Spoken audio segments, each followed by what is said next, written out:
scale in Aurelia, you need to try and change. You need to try and take that big point of pressure off of the map, or at least try and even it out as much as possible. And that is the Aurelia instantly taken away for that exact reason. Yeah, Aurelia and the Akali being banned out here to start things off here on the side of Team WE. They're going to be on the blue side as well. We're going to be swapping on over as we take a peek here toward the champion select. On the side of OMG, banning out the Aatrox as well as the Yuumi. Not going to be seeing the light of day here in Game 2. So I would normally be talking about the Vladimir and how the Vladimir is still up and it's such a strong pick, but what we've seen priorities change towards is the Olaf, which has been huge in China, first pickable almost every single game, and the Ryze, along with the Sylas. And there's just, these three picks have really made the core of what is meta on this patch. And the fact that they've gone for the Jace first pick really says a lot about how they're going to be trying to snowball a lane, get some control, and then snowball that forward. As they went for the Sylas last game, they want to match up into the Sylas for the looks of it. Well, let's see here. Like you mentioned, Sylas getting locked on, and everyone's playing with my feelings, Sin, when it comes to these jungle hovers. We saw the Nidalee in our other series being hovered. I don't think it's going to come out here. Instead, opting to something more. You got to wait for Zhao Peng. Yeah, true. Could bring it out. We'll have to see here. If he comes back around, it will be there.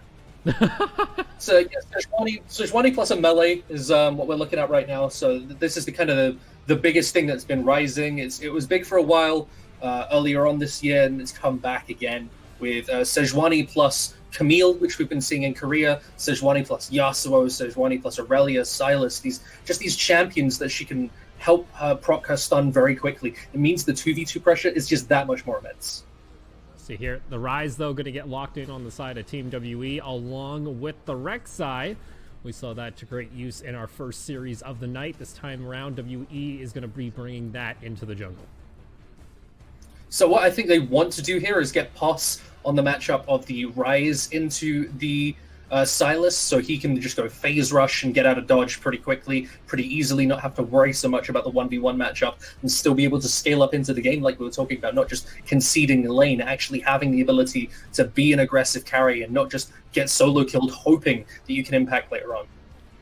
Oh, Nautilus, though, going to get locked in here for OMG, so they're going to opt that and then immediately ban out the Morgana, so that's not going to get a hard counter there from the support. For Team WE, they've now seen possibly look to try and target toward Ezreal ban here. Yeah, Ezreal. They're also going to get rid of Kai'Sa, looks like.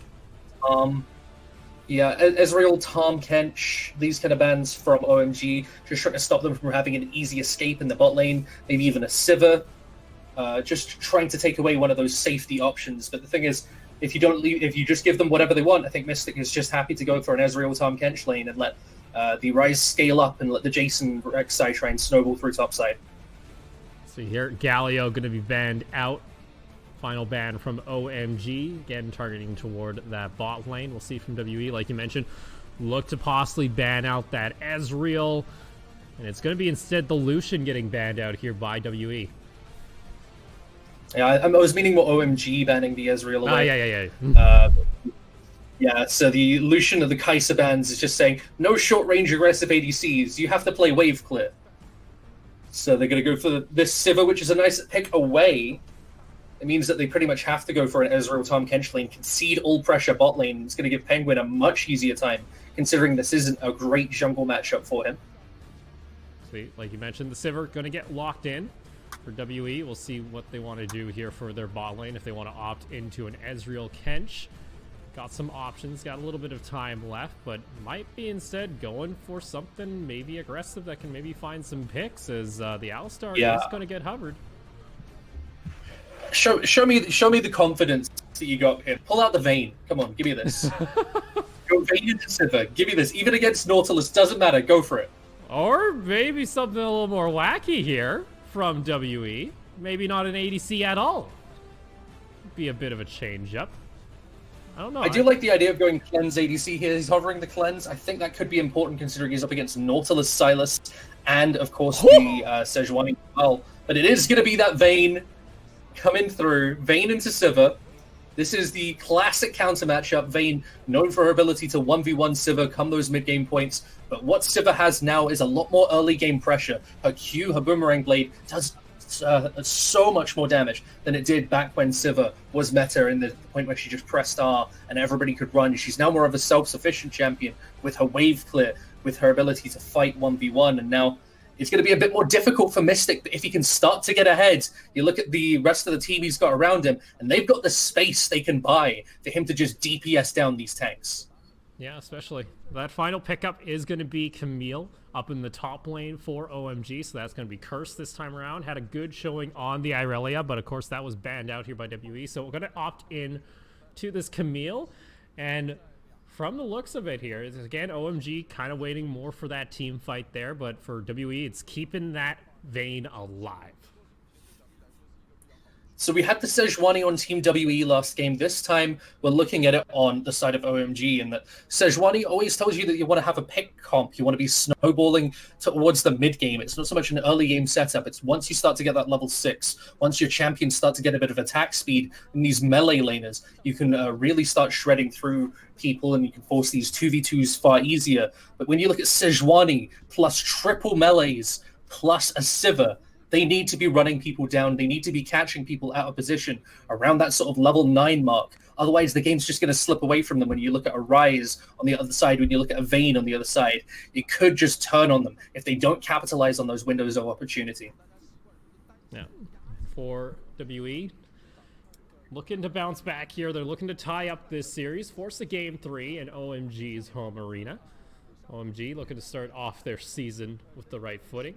Get themselves a clean 2-0 series win. They'll have a bit of a hard time doing it, though, because, again, like you mentioned, it's going to be Mystic on his Vayne, and a whole team trying to keep him alive. But last time I saw OMG and thought about Vayne, it was a very different kind of environment back then. It's OMG, back when Vayne was at her strongest, was Vayne with Uzi back in OMG when they were a relevant team. It was so long ago now, but... Oh, dude. OMG hasn't really had that level of success in years, and I want to see them get back to that level again. I want to see them be a relevant organization and not just someone that hovers around the bottom side of the table. And this year, with the investment, this summer split, with the investment they've got into the roster, with the strength they have and the talent they have, this has to be their time. This has to be the moment that they prove themselves to be this long-term dynasty in the LPL, this old organization that can live up to the likes of IG that have been around just as long. We'll see here as Back's coming out. Not too sure. It looks like there was a little bit of poke there, so I think Bishang decided to go on back so he'd be full health. Xie in the mid lane on that Jace. A little harsh there. Relevant organization, Sin. I guess you're... I mean, WE is in the same boat. Yeah, I was about to say, I'm like, they literally changed their name from World Elite because they felt they didn't deserve it. Which is that's something else. I mean, they didn't, to be fair. Like, the last time they did anything major was they beat the GE Tigers at IEM and then lost to TSM in the finals. Hey, don't take away one of NA's only international victories, okay? I think that's the only international victory. Hey, don't take that away from us North American fans. We'll take what we can, all right? You have MSI. You know what? Second place at MSI, that's pretty much winning at MSI. I'm just saying.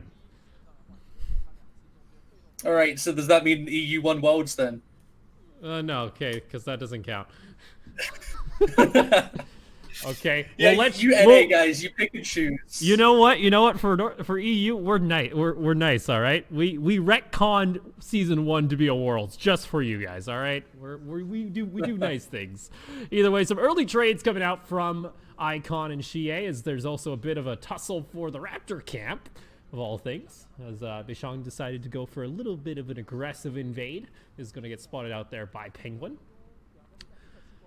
Nice aggression from Beishang. This is what you have to do in the matchup because you don't have that same level of pressure come the late game. You have to snowball early because otherwise you're just going to get picked off. The rest of your team doesn't really have that much survivability once the Sejuani is trying to jump onto them. It's only really Poss in the top lane who has the ability to escape a collapse easily. So it's the Rek'Sai needs to get them to a point where they don't have to worry about the Sejuani collapse. And once she jumps in, you can turn on her really quickly. And that's why he's gone for the Conqueror. And so normally you see like Hail of Blades because you are going for this more aggressive snowbally setup, because he knows he has to fight these big, tankier front lines. He's gone the conqueror of the extended trades, the extended fights. Crystal just going to keep up that push down in that bot lane. Small little advantage, but that's going to be evened out there by Mystic, as Bishang still not going for his blue buffs, taking his time, instead prioritizing toward that scuttle. Is also going to spot out Penguin up toward the top side, clearing out his Krug. So keeping track of where the Sejuani is and keeping the lanes relatively safe, as some pings coming up toward that top lane as well from WE. Yeah, this is one of the strengths of Rek'Sai. You don't really care about your blue buff all that much, and one thing he could do is, if the timing is right, is he could just go back to that blue buff after GA's got his recall, and then give him the blue buff to be able to hard force mid lane, give him the pressure to be able to get into the enemy jungle because the mid lane is pushing. The only real detriment to the blue buff staying up so long is if he doesn't give it over, it means that he has to basically wait so much longer to give the second blue buff over to GA. Yeah, and Xie, unfortunately, getting poked out a lane there. Doesn't have teleport actually to get back into the lane either, because is running the Ignite, so I'm going to lose out a little bit there. It's going to be soaked up, though, by the Rek'Sai, and Penguin actually might be the one to actually go ahead and take this is really rough. Because of him being pressured out of mid lane, now that blue buff not being taken is being punished, unless Beishang can get in here and stop this. He's trying to get in there, but it's going to get spot. Oh, no, Penguin! 2 health too early. HP. It even brings out the Poro. Says, thanks, but I didn't want to take it anyway, but I'll happily just give, thanks. Thanks for the free We said it a lot last season. We said it a lot last season. The reason that the LPL is the best region in the world is not because they win tournaments. They didn't win MSI. It's because they have emotes enabled. And no other region has that luxury. No one can stand to the royalty that is given with the emotes. In what other region can you have a Vayne do a 1v3 outplay and then hit a dabbing penguin emote? Oh, jeez. Not the dabbing penguin. Too powerful for us mortals. So, a cheeky little... It's just too powerful for mortal eyes. It's like the arc. Exactly. Yeah, you see the melts dabbing penguin. Face. Oh, jeez. I don't know if it goes that far.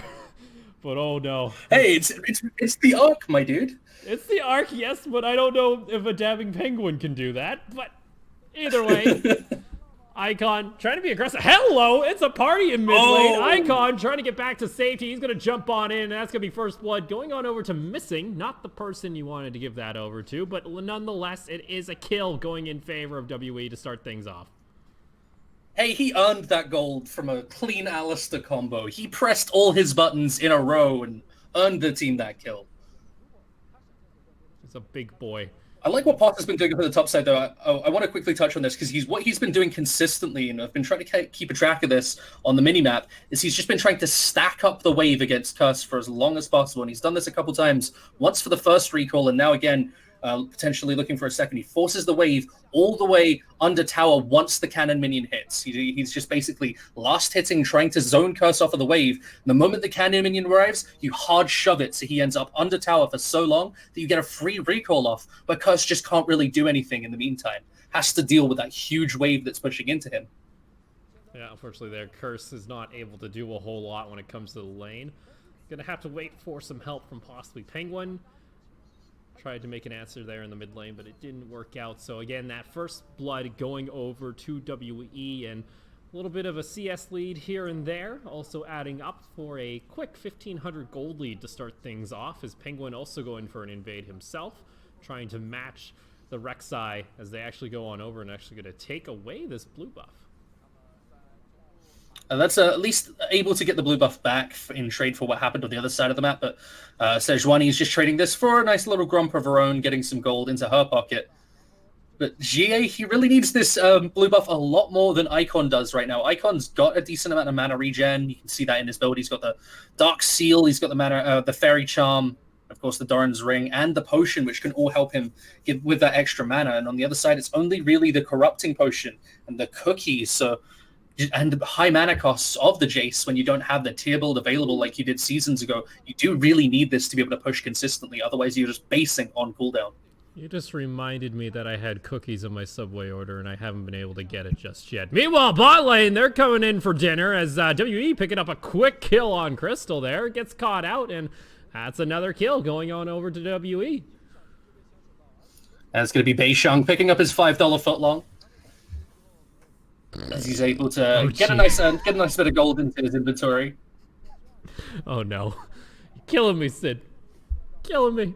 You can't have, yeah, for the record, guys, Opal's got a Subway sitting downstairs because for the last 3 hours. So the Subway's been sitting there for 3 hours, and he's still excited to eat it. That tells you how sad he is right now. When a 3-hour-old soggy Subway is the thing that's on his mind. It's because I have to reorder it anyway. I'm probably gonna have to reorder dinner anyway.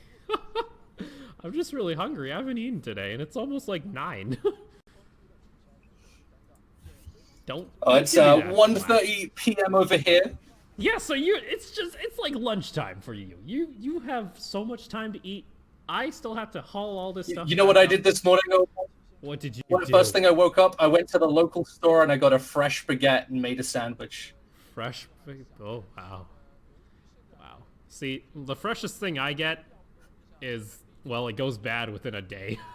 Unfortunately, all the fresh things here aren't really fresh. They're fresh. They're fresh from a couple days ago. Not fresh. Fresh from a couple days ago. Oh boy. WE, they're looking like they have a breath of fresh air though, because they are sitting themselves up for a nice game so far. It's a 1,500 gold lead, nearing in toward 10 minutes. We said they needed to snowball, but what we were talking about earlier is around the time where OMG has the ability to come online. We're talking about level 9 marks on the solo laners.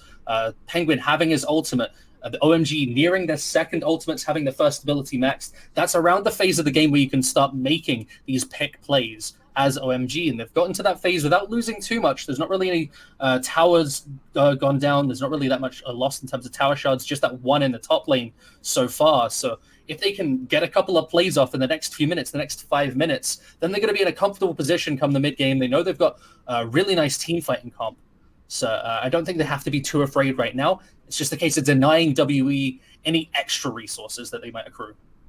See, their icon comes back into lane with the teleport there, so Xie is likely going to find himself a quick back as Curse once again trying to push back the wave, but Boss has been pretty much forcing him now to have to clear it out underneath, so Curse can go ahead and farm up. Has actually been able to find himself back into the CS matchup. Surprisingly, Curse has been able to keep himself pretty much even. That is impressive, especially the issue that Poss had to back at a slightly weird time because he didn't he didn't get this perfect CS necessary to be able to get the tier on the first back. So that meant that when he did TP back into lane, he TP'd with double mana crystal plus fairy charm instead of being able to get that tier. And it meant that he had to go into the lost chapter and wait even longer on the tiers. So it's going to be longer until that one stacks up. He's falling behind in the scaling matchup. So he really needs to get a bit of a gold injection so he can get over the top of this Camille. Otherwise, Camille is just going to be able to roam around the map pretty soon once she's getting towards maybe a Tiamat. And that's going to be too much for the Rise to bear because he just can't follow her without TP. Let's see here. OMG looking to try and position themselves onto this Rift Herald. Have started it up a little bit, getting some decent damage. Here comes Xie over toward the side. Icon's also sitting nearby. If there's a decent amount of poke that comes onto OMG, they might be in a bit of trouble here as the that's going to reset quite shortly unless they look to try and burn this one down. Missing's looking to try and position himself. The rest of the team's just not close, and that's 5 members for this Rift Herald at 12 minutes as OMG are able to secure it. Yeah, they are just going to crack down on that Rift Herald, be able to get that for themselves. And this is what we talked about, when they can start to make plays. And they've got the Rift Herald to try and force one of these plays now. If they can do it in the next minute and a half before the tower shards fall, get a big gold injection onto one of the carries. This is where we're looking to see them get back into the game. Crystal and Hootie have lane swapped for this for the exact purpose of being able to get the Rift Herald. So we'll have to see how they're planning on utilizing it. Here's Penguin near toward the side, has the ultimate available. It's going to land, and they're There able we to go. get the knock-up, but here comes the teleport in response. Nautilus also nearby. Going to go ahead, get the stun right on down, as well as the hook. Houdier got to be a bit careful here. Curse nearby, goes in, jumps on down, and Penguin's going to get the kill as they take down the Rise. But in return, GA is able to find it. A nice 3-man knock-up coming out from Missing, but unfortunately, WE just a little bit too late to the party from their bot lane coming from top. And it's going to be a 1-for-1 in mid. Yeah, nice headbutt from Missing, punishes Curse for going in so deep. They are able to turn that into 1-for-1, but this is the kind of thing we needed to see from OMG, just being able to make plays. But once again, similar to what happened last game, when they make the plays, it ends up being WE cleaning up on the mistakes and the over-aggressions on the backside of it. And this is what led them to falling behind in that first game. So kind of a repeat of what we're seeing, but we'll see if that repeat then extends itself to what we see in the mid to late game, where OMG finally did find a place where they could execute on their comp, where they found the engages. As, here, there wasn't really a solid one. It was rather telegraphed when he suddenly walks up past the minion wave. They weren't able to, with Icon not really landing any auto attacks in his combo, get any of the passive procs onto GA to be able to get the stun off. We'll see there. And it just means that now they had to rely on Curse jumping in, but getting headbutted back. Because he has no flash, because he used the E-flash combo, he is stuck taking that tower aggro, falls down, as Rise just removes Sivir from the map. Okay. Says goodbye. And it looks like OMG actually used the Rift Herald in mid lane, and they weren't able to actually secure the tower, so unfortunately not going exactly how they likely planned, as Curse is going to get 3 procced there, as Mystic applies some pressure, and there's also a Rek'Sai nearby. Curse going to get knocked up, and that's the ultimate coming on through. Oh! Able to get the shield in time from the passive, so gets that to be a savior there, but Houdier in the mid lane. Oh no, Missing's gonna line him up once again. I don't think there's anything he can do. Icon's gonna try and go for this fight. He gets to safety. How the hell did the Nautilus survive? Icon, he's trying to do a lot, but he's got absolutely no mana. Here comes Crystal finally on the Sivir with On the Hunt being procced, but it's a little too late, and what the hell happened that fight? They're losing 2 towers at once in the meantime. Yeah, they lose the bot and the top at the same time because they have to respond to mid. And this snowball is rolling. OMG weren't able to stop this. And in that 5 minutes, the one play they did make goes awry very quickly. Now this is snowballed out to a 4k gold lead for WE. They got these 2 towers looking to siege up on the third and mid. Now they can push the waves deeper, get this vision deeper. And WE, they're looking to take game 2. Yeah, looking good here so far. Let's take a look at what happened up here toward top. Crystal, there's not a whole lot you can do here. He just gets walked down by the blue man. If he was green, he would die. You know. And so the Rise is just getting so much stronger now. He's stacking this tier. He's getting closer to the Seraph's Embrace. It's meaning that he's just able to get these burst combos down onto anybody who hasn't respected him enough to buy magic resistance. And we'll just shred through people because they've got so much AD on the opposing side. You can see like the lethality coming through from GA. There's so much AD on Beishang and Mystic as well. You're just encouraged to build armor heavily. That means when Rise gets on top of you, bam, you're gone. Able to delete you pretty fast. So, like you mentioned, a 4,200 gold lead now in favor of WE. Cloud Dragon going to be spawning here quite shortly. If they want to go ahead and start that for themselves, that would be their second one of the game. We'll take a look at the turret plating stats. OMG, the ones who walk away with the most gold, but unfortunately, they're not able to translate anything, and that's why they're falling behind, it would seem, as second Cloud Drake going to go uncontested here for WE. And at least Mystic this game, he's not had as rough a game as he had in the last few, and now he's got double Cloud Dragon as well. Just giving him that extra team fight movement speed on the vein of all champions. It can be so crucial to just giving him that final extra auto attack to hunt somebody down, or that little bit of extra movement speed to dodge a skill shot. And I'm hoping that we get to see Mystic highlight why he was named the #1 AD carry of the LPL last season. As we mentioned before, struggled quite a lot in the games against WE, in the games against OMG and RNG in the previous series. So OMG going to go ahead and clear out this mid lane while they can. Infernal's going to be the next dragon to join us a little bit later on. Push coming out from Pos as he went down toward the bot lane now. for a little bit of a trade. Is Curse is actually going to try and jump on him on the minimap, but I think Paz can easily just try and rotate out there. But that is going to be the Hextech ultimatum being popped, and Paz going to try and get to safety, but Icon's waiting for him. Able to get him over toward the side. Unfortunately, can't get knocked down, and now he can turn this one around. Icon has to use the ultimate to get to safety. He's going to get rooted up on down, and this is going disaster here for OMG. Here comes the Sivir over toward the side. WE going maybe a little too far forward, but Mystic is able to stand up and go forward. Curse not able to land it, and Mystic's able to kite back on this Vayne. That's 2 kills going on over. Here comes the rest of W on E. Houtier gets over to safety with the hook, and WE able to turn it around here as OMG tried to pull a trigger on a play. And Poss played that so perfectly. He casts his ult to bait the E from Curse, knowing the stun can stop the Rise ult, but the moment he attached himself to the wall, Root, the ult gets off, he gets to escape. And the 2 roots he lands there in the fight are so crucial to victory, allowing his team the time to turn it around, and WE now snowball even further in the lead of some really nice play, fully redeeming his Game 1 performance. That's 7,000 gold in WE's pocket over OMG. And this Rise skin, a bit disgusting here from Paz, so a nice performance, like you've mentioned. OMG, question for them now, what do they do? Because it felt like they tried to go, you know, aggressive, they tried to be proactive, but they kind of just got outplayed. Like, good idea. It was a split second too early, to be honest, because Curse went in on his own. Icon wasn't ready for it. Icon was too far a distance away. Crystal was nowhere to be seen. And so it meant that Poss had the time to turn it around. He had the time to think about what his play was and make said play before there was really any worry about his life going down. Well, WE able to invade toward the top side of the map to get themselves some decent vision into OMG's jungle.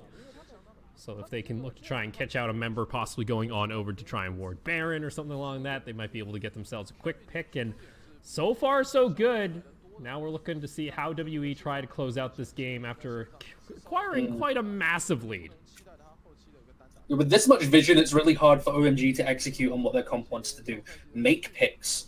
And so they've got to try and just push up the waves, clear the vision, be able to get back onto the map. Because right now, against double Cloud Dragon, they're going to be out-rotated. They're being pressured out by the poke of the Jace consistently, as you see there. And it just means that there's no real bastion of safety anywhere on the map. When this mid lane tower falls, it looks to be all but over unless they can find a miracle fight. Yeah, Mystic finishing now his second item. He's got the Rage Blade completed, along with that Bork, so that Vayne now starting to hit like a truck during these long extended fights if they're able to keep him alive. On top of that, you got a lot of armor shred coming out from the Rek'Sai and the Jace. Can apply those stacks down, allow the Vayne to do even more damage. And Sarah, you got a lot of armor on the Rise as well, ironically.